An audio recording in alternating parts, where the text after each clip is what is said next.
On peut dire que notre décision elle est antérieure même de la sortie de ce décret qui nomme les membres de la commission de la finalisation de cette concession, parce que si vous vous rappelez bien, nous avons à un moment donné adressé une lettre à la médiation internationale, en l'occurrence au chef de file d'Algérie, qui demande une réunion des mouvements signataires avec la médiation dans un lieu neutre. Parce que nous avons jugé nécessaire, c'est là près de 2 ans que rien n'avance dans cet accord.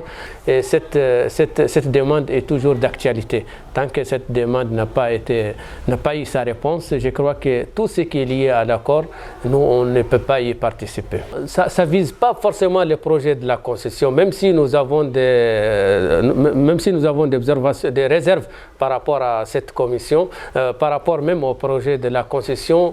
Cette suspension vient dans une situation qui est générale. Toute activité liée à la mise en œuvre de l'accord, nous, on ne peut pas y participer tant que le mot d'ordre que les mouvements ont donné n'a pas été élevé. Et les autorités de la transition ont presque maintenant 2 ans et quelques.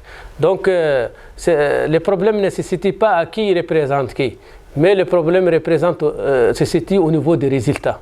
Nous avons dit qu'il n'y a pas eu de résultats sur aucun domaine. L'autre volet qui est aussi très important, c'est le volet défense et sécurité. Nous avons parlé de DDR global, l'intégration des ex-combattants, la mise en place de l'armée reconstituée. Tout ça n'a pas été fait jusqu'à présent, après 2 ans.